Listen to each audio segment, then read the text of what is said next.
Buenos días, hermanos. Espero todos se encuentren bien. Eh, como bien decía nuestro hermano Flavio, ¿no? Esta oportunidad me ha tocado eh, entregar la palabra y por ese motivo en particular, bueno, les invito a que puedan buscar en sus Biblias Primera de Tesalonicenses. En esta oportunidad vamos a meditar en Primera de Tesalonicenses, del versículo 1 al 3. Primera de Tesalonicenses, versículo 1 al 3.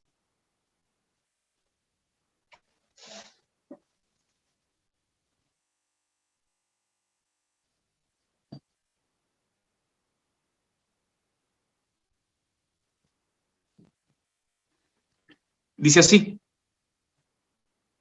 Pablo, Silvano y Timoteo, a la iglesia de los tesalonicenses, en Dios Padre y en nuestro Señor Jesucristo.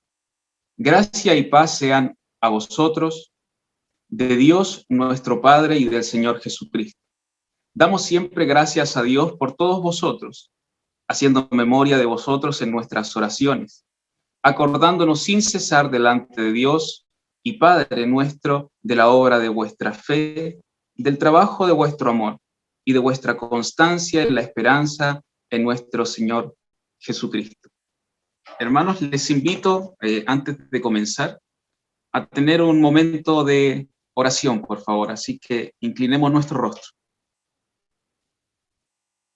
Padre, te agradecemos por este privilegio que tenemos de comunidad, de poder orar a ti, pero también alabarte, y este privilegio maravilloso que tenemos también de poder escuchar tu voz. Gracias te damos porque aún en medio de esta contingencia que nosotros vivimos, tú nos has permitido poder oírte, nos has permitido poder comunidad, Señor, disfrutar de tu palabra. Te ruego en esta oportunidad que puedas tú obrar en mi vida, ya que soy pecador. Permíteme, Señor, ser instrumento en tu mano para predicar fielmente tu palabra. Y desde ya te ruego que puedas obrar en nuestros corazones, en nuestras vidas, para que podamos estar atentos, Señor, a oírte a ti y no la voz del hombre. Permítenos, Señor, el poder oírte, el poder escucharte y poder meditar en tu palabra y ponerla en práctica en nuestras vidas. Te pedimos todo esto en el nombre de nuestro Señor Jesucristo. Amén. Hermanos, como nosotros bien de algún modo hemos experimentado en todo este proceso que estamos viviendo, la contingencia de algún modo ha provocado que, ¿no es cierto?, todo el mundo universalmente, ¿no es cierto?, nos paralicemos. Y esto sin duda ha afectado a nosotros como comunidad, como iglesia y en términos generales a la comunidad, digamos, universal de nuestros hermanos.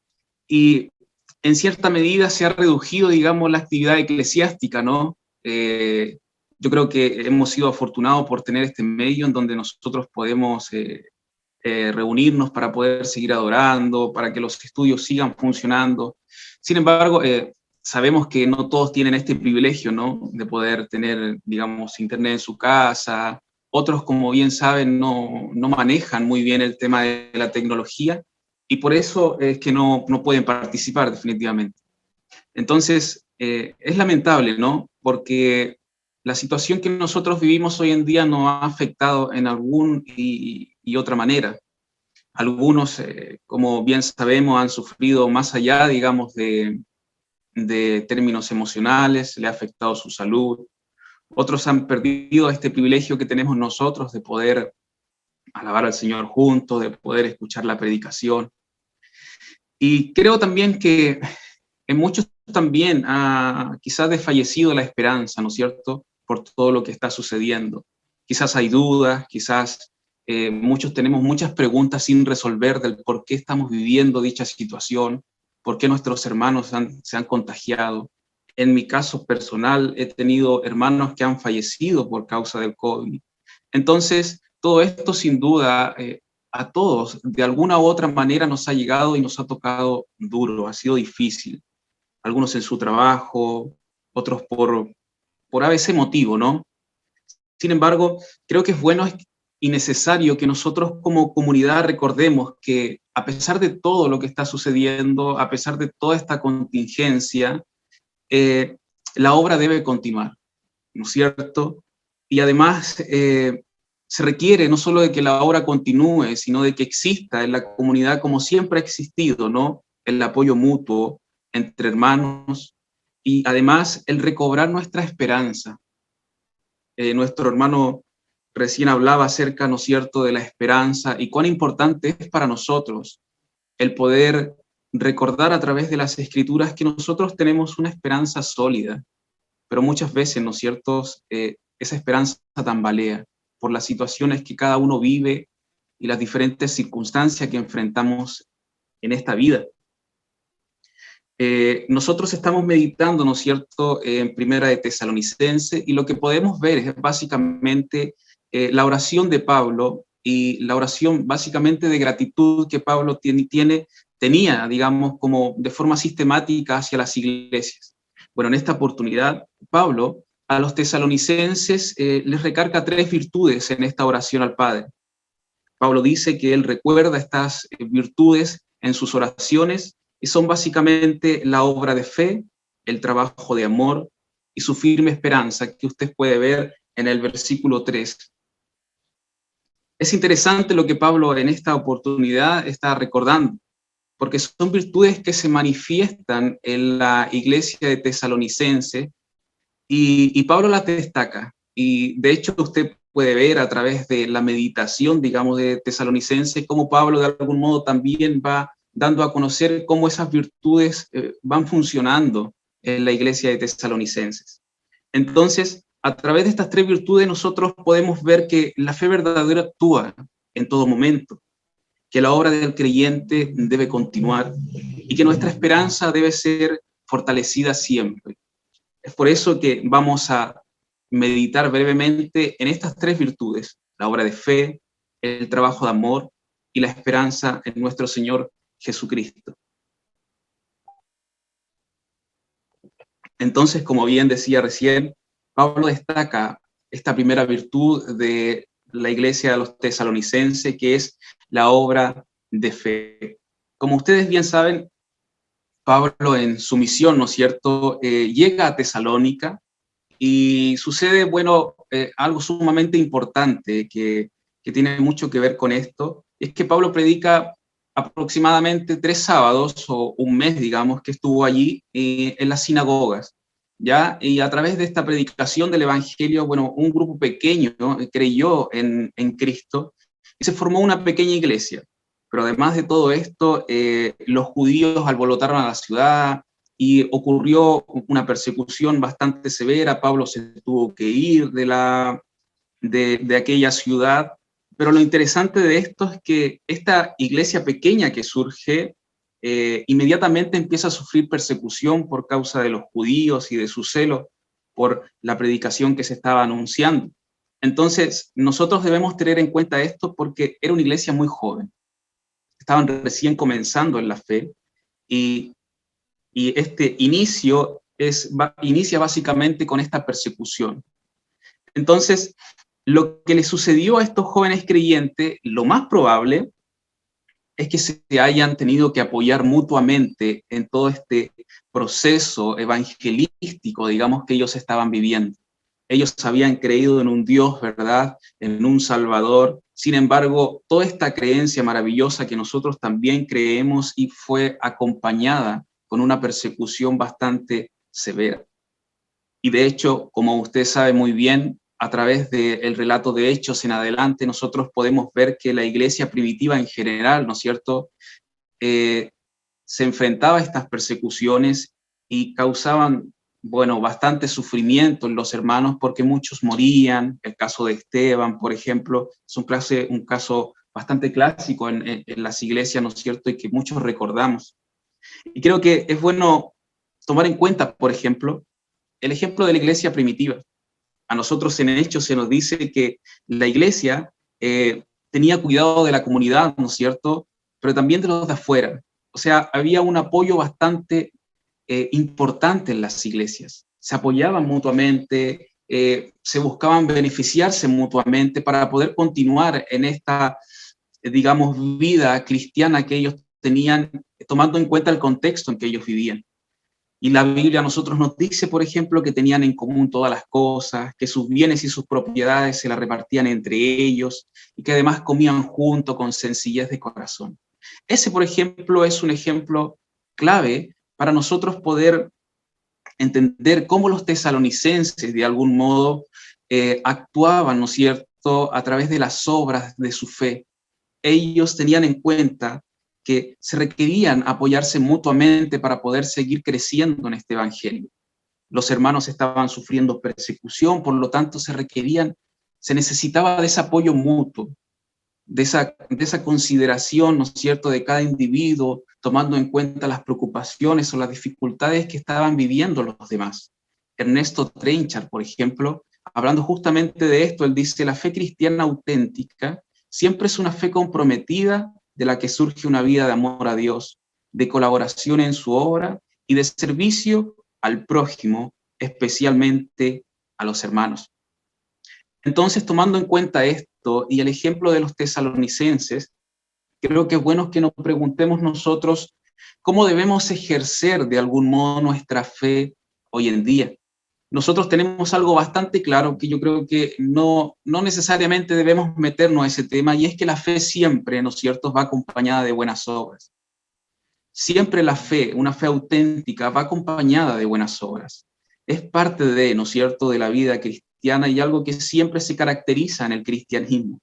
Entonces, ¿cómo nosotros hoy día podemos ejercer esta fe tomando en cuenta, ¿no es cierto?, la contingencia en que nosotros hoy estamos viviendo? Creo que es sumamente importante, ¿verdad?, que exista ese apoyo mutuo entre nosotros.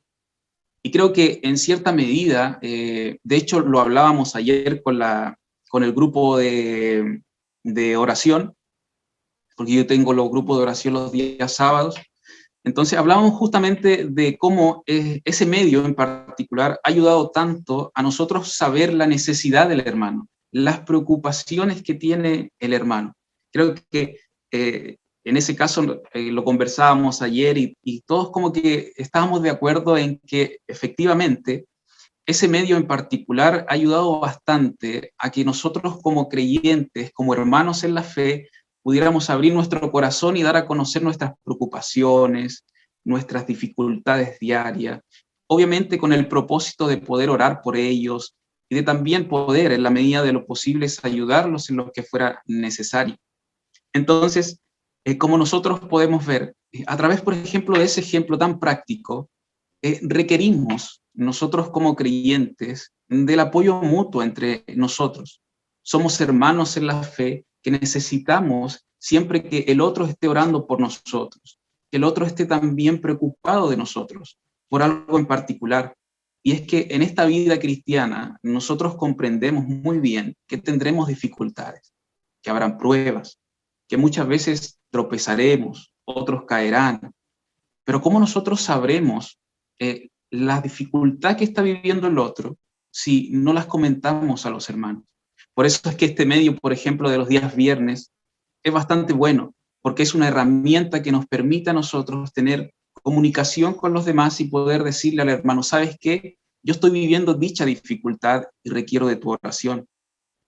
Entonces, al igual que la iglesia de los tesalonicenses, que estaba viviendo circunstancias complejas, muy complejas, y creo que más complejas que la que estamos viviendo nosotros hoy en día, ellos se apoyaron mutuamente a través de las buenas obras que ejercían entre ellos. Y nosotros también debemos tomar el ejemplo bíblico para también apoyarnos de dicha manera.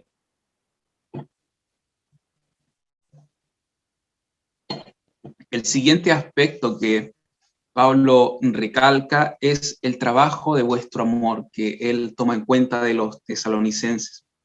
Es interesante ver que cuando Pablo se refiere a trabajo, allí está hablando de una tarea intensa y fatigosa, ya que causa sufrimiento. Los tesalonicenses de algún modo trabajaban por el amor a Dios, ¿no es cierto?, pero de forma intensa. Lo más probable es que Pablo haya tomado en cuenta esto por el contexto que ellos estaban viviendo. Entonces, se requería de algún modo de perseverar aún en las circunstancias que se estaban viviendo. Por eso es que Pablo les dice que el trabajo de vuestro amor de algún modo era intenso, era fatigoso, les causaba sufrimiento, cansancio y todo lo demás. Ahora, es interesante preguntarnos, ¿no?, cuál era de algún modo ese trabajo intenso que los tesalonicenses estaban haciendo por amor a Dios. Y nosotros lo podemos ver en Primera de Tesalonicenses 1:8. Allí, por ejemplo, se dice, porque partiendo de vosotros ha sido divulgada la palabra del Señor, no solo en Macedonia y Acaya, sino que también en todo lugar vuestra fe en Dios se ha extendido. De modo que nosotros no tenemos necesidad de hablar nada. Es interesante lo que dice Pablo al final, ¿verdad? Nosotros, dice, no tenemos necesidad de hablar nada.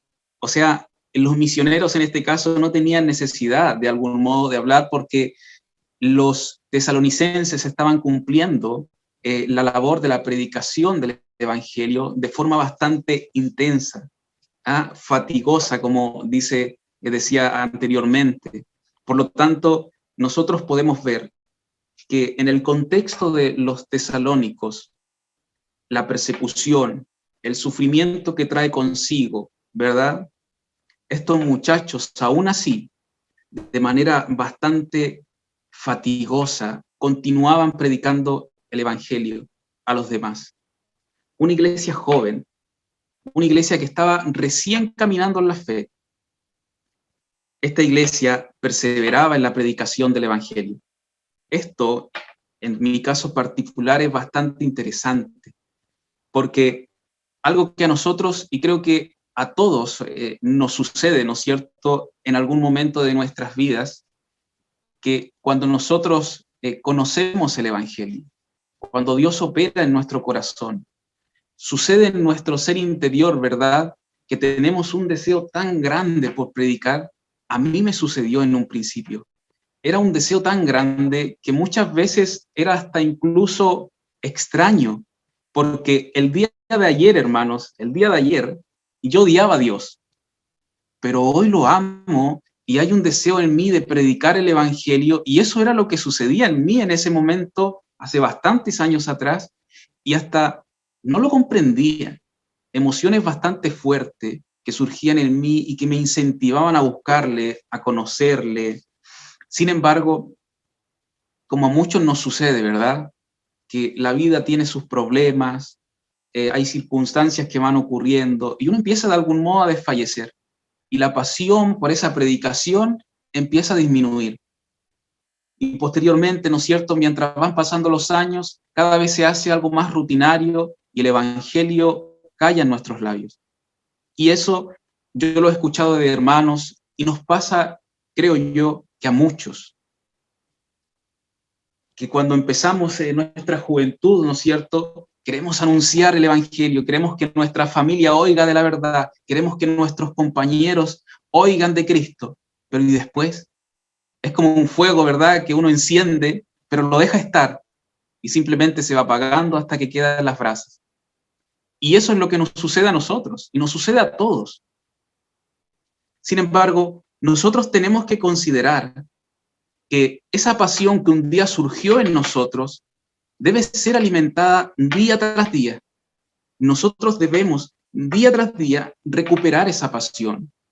Pensemos por un momento que nosotros estamos conscientes de esto. Sabemos que esto nos ha sucedido y sabemos que esto nos seguirá quizás sucediendo. Pero nosotros debemos esforzarnos, tener esa responsabilidad como creyente de buscar que esa pasión vuelva a surgir en nuestras vidas. Que nosotros volvamos a tener ese deseo, ¿no es cierto?, de predicar la verdad, aunque sea un trabajo fatigoso, un trabajo intenso, debemos predicar el evangelio, volver a que esa pasión surja en nuestros corazones. Y yo creo que una de las razones en que nosotros podemos recuperar esa pasión es cuando yo considero que la predicación no es una labor fatigosa, sino por el contrario, es hermosa. Ustedes recordarán Romanos 10:15, ¿no? Donde Pablo dice que cuán hermosos son los pies de los que anuncian la paz, de los que anuncian las buenas nuevas. Creo que un motivo en particular que puede ayudarnos a nosotros a recuperar esa pasión de predicar el Evangelio es cuando nosotros consideramos lo hermoso que es la predicación, lo hermoso que es el predicar nosotros ese Evangelio. Tomemos en cuenta, hermanos, que Dios, si hubiera querido, Él simplemente hubiera pronunciado su palabra y su pueblo escogido hubiera sido salvo. Sin embargo, Él nos dio este privilegio maravilloso de no solo oír el Evangelio, sino disfrutar de él y la oportunidad de nosotros anunciarlo al mundo. Por lo tanto, es hermoso cuando nosotros consideramos que Dios nos ha dado esta oportunidad de ser partícipe de aquella obra tan grande que Él ejerce en la humanidad. Somos un medio a través del cual Dios opera para salvación en los hombres. Somos un medio que ayuda a que otros, ¿no es cierto?, conozcan a Cristo y no reciban la condenación por causa de su pecado. Es hermoso, ¿no es cierto?, cuando nosotros analizamos esto y nosotros siendo seres tan pecadores, inmerecederos, ¿no es cierto?, de esta maravillosa gracia, Dios nos ha permitido y dado este privilegio de conocer el Evangelio y de ser un instrumento en su mano para que el Evangelio sea predicado a los demás. Otro motivo por el cual, ¿no es cierto?, a recuperar esta pasión, creo que es a través de la oración. Creo que es fundamental en nosotros el que seamos de algún modo sinceros con Dios cuando oramos. Somos personas que muchas veces nos apasionamos por muchas cosas. Y de hecho, en nuestro trabajo quizás, para los que quizás trabajan en algo que les gusta, si tienen ese privilegio, cuando dedicamos tiempo a esa labor que tanto nos gusta, la hacemos con pasión, porque nos gusta. Quizás, no sé, algún hermano trabaja, es psicólogo y le gusta la psicología. Hay pasión de por medio en su trabajo y eso se refleja, ¿no es cierto?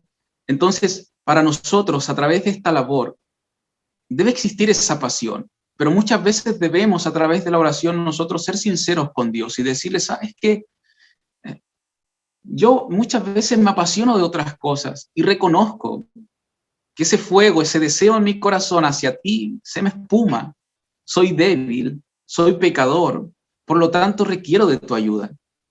Aviva en mí ese deseo. Nosotros debemos ser en ese sentido sinceros con Dios, para que Dios obre en nuestro corazón. Porque, hermanos, reconozcamos una cosa, oportunidad para predicar el Evangelio tenemos muchas. Tenemos todos los días a nuestra familia, tenemos a nuestros hijos, tenemos a nuestros vecinos, tenemos a nuestros compañeros de trabajo. Pero muchas veces, porque esa pasión ha disminuido en nuestro corazón, no lo anunciamos, callamos nuestros labios. Por lo tanto, debemos orar a Dios y pedir a Dios que Él avive en nosotros ese deseo, para que seamos como los tesalonicenses, jóvenes cristianos, que estaban recién conociendo la verdad.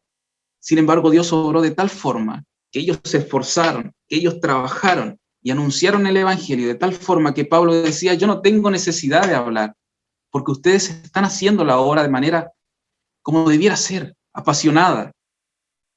Entonces, es bueno que consideremos estos aspectos. La tercera virtud que Pablo toma en cuenta es la constancia en la esperanza. La constancia, dice Pablo, en la esperanza. Es otra virtud que Pablo toma en cuenta de los tesalonicenses. Ahora, es importante que nosotros consideremos que una de las preocupaciones que tenía la iglesia de Tesalonicense era qué pasaba con sus hermanos que estaban muriendo a causa de la persecución. En el trayecto que ellos estaban viviendo, muchos hermanos estaban muriendo por causa de su fe. Entonces, estos cristianos de algún modo estaban perdiendo su esperanza. Entonces, por ese motivo en particular es que Pablo les habla acerca de la esperanza a través de la resurrección de nuestro Señor Jesucristo. Los tesalonicenses veían que sus hermanos estaban cayendo en el camino, entonces existía preocupación, temor y desesperanza, porque no sabían qué iba a suceder con ellos. Pablo, en ese sentido, a través de la carta a los tesalonicenses, él ataja esa situación. Les habla acerca de la parusia, acerca de la venida de Cristo, acerca de la resurrección de los muertos, y de algún modo lo que Pablo hace es recuperar esa esperanza en ellos, es fortalecerlos para que ellos pudieran continuar predicando el Evangelio con una esperanza sólida, tomando en cuenta que morir por la fe les conllevaría en algún momento X de su vida a resucitar con Cristo de entre los muertos. Y eso lo podemos ver, por ejemplo, en el capítulo 4, Pablo empieza a dar a conocer todo esto de la venida de nuestro Señor. Ahora, lo interesante de esto es lo que sucede hoy en día, por motivo de esta contingencia, ¿no? Nosotros podemos ver que hay muchos hermanos que lamentablemente han muerto, otros están en riesgo vital, otros están atemorizados, y quizás nosotros también sentimos temor por la situación que estamos viviendo, que estamos afrontando, tenemos temor quizás a que nuestros hijos se contagien. Toda esta situación que nosotros vivimos de algún modo provoca que exista cierto temor en nosotros, pero también, ¿no es cierto?, que hayan dudas de por medio, que hayan situaciones que muchas veces tambaleen nuestra fe. Por lo tanto, es bueno que nosotros, de algún modo, recuperemos esa esperanza, la esperanza de la pronta venida de nuestro Señor Jesucristo. A nosotros nos sucede, ¿no? Porque somos seres emocionales, que las situaciones que nosotros vivimos en nuestras vidas nos afecta de tal forma que incluso nuestra esperanza puede desfallecer. Nosotros, por ejemplo, si vemos que la venida de Cristo es tardanza, nosotros nos desvanecemos. Si nosotros pensamos, por ejemplo, que Cristo quizás no vendrá, y las dudas que van a hacer, nos van a comer. Entonces, creo que es bueno que nosotros, en medio de toda esta contingencia que estamos viviendo, recordemos que hay una esperanza sólida para el cristiano, que hay una esperanza totalmente fuerte a través de las Escrituras, y es la esperanza que nuestro Señor Jesucristo volverá por segunda vez por su iglesia. Y hay algo importante que nosotros debemos tomar en cuenta, y es que lo que nosotros padecemos hoy en día, lo que nosotros padecemos a través de esta contingencia o de cualquier situación que tú y yo estamos viviendo, hermano, no se compara en lo absoluto, no se compara en lo absoluto a la gloria venidera que nosotros vamos a vivir. Hoy día quizás estamos tristes, hay temor, hay preocupación, quizás en tu corazón hay angustia, pero nuestro Señor nos prometió a nosotros que cuando Él viniera por su iglesia, Él secaría nuestras lágrimas, Él traería alegría a nuestro corazón, Él haría una obra maravillosa en nosotros. Por lo tanto, nosotros debemos creer a lo que Dios nos ha enseñado y nos recuerda a través de las Escrituras, para que nuestra esperanza sea sólida y no seamos tambaleados por las situaciones que vivimos. Usted quizá recordará aquella ocasión cuando Pablo fue llevado a Roma en barco. En este proceso que Pablo vivió, se enfrentaron a una tormenta en el mar. Entonces, se dieron por muertos. Literalmente, todos los que estaban allí se dieron por muertos. En esa situación que Pablo estaba viviendo, ocurre que Dios le habla a Pablo y le dice que nadie iba a morir, que todos iban a ser salvos, pero la barca sí iba a perderse. Lo que sucedió con Pablo en ese momento fue que Pablo creyó en la promesa de Dios de que no iban a morir, y eso fortaleció a Pablo de tal forma que él se levantó y les dio a conocer a todos los marineros que estaban allí que no iban a morir porque Dios se lo reveló. Nosotros vemos a través de este ejemplo cómo Pablo confió en la promesa de Dios y fue fortalecido. Su esperanza en que no iban a morir fortaleció a Pablo de tal forma que éste fue capaz de levantarse y anunciar la palabra de Dios, la promesa de Dios.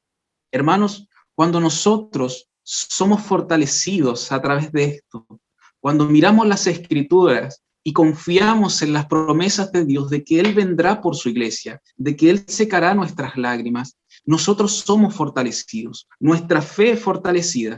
Y en los peores momentos que nosotros podamos estar viviendo, Dios obra en nuestros corazones de tal forma que provoca que nosotros podamos anunciar la verdad con confianza, con certeza, con seguridad, que podamos también apoyar a nuestros hermanos en las situaciones que cada uno puede estar viviendo y podamos caminar con una fe tan grande, sabiendo que aunque veamos por tardanza la venida de Cristo, Él vendrá por su iglesia y Él secará las lágrimas que nosotros hoy día podamos estar viviendo.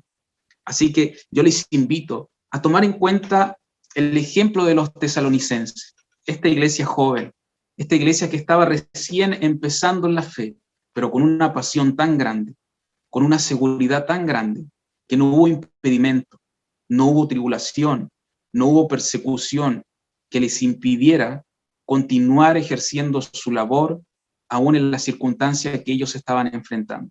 Hoy día nosotros estamos viviendo situaciones complejas. Sin embargo, debemos recordar que la obra debe continuar, que debemos seguir anunciando el Evangelio a pesar de las circunstancias.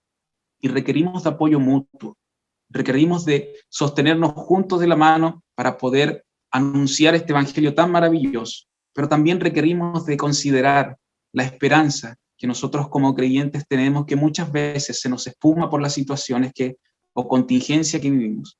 Cristo vendrá por su iglesia y eso debe darnos fuerza y ánimo, porque lo que nosotros anunciamos es una promesa verdadera.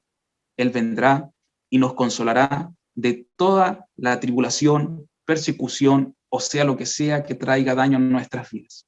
Les invito a orar, hermanos, para finalizar.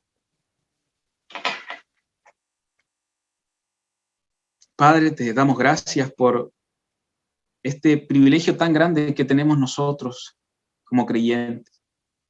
Hemos sido bendecidos con esta bendición de poder conocer a Cristo, de poder conocer el Evangelio, de poder conocer aquella obra tan grande que has hecho por nosotros para poder salvarlos. Pero también ese privilegio que tenemos de poder ser aquellos heraldos que anuncian el Evangelio al mundo. Te pedimos ayuda, porque quizá hemos callado, quizá estamos atemorizados. Ayúdanos a poder abrir nuestros labios y anunciar la verdad. Danos valor, danos fuerzas, porque a pesar de las circunstancias, es necesario que el Evangelio se anuncie. Es necesario también aportar con esperanza al mundo, porque aunque veamos que el mundo está en oscuridad, hay una luz, un resplandor tan grande que alumbrará por la eternidad, y el mundo requiere saber de aquello.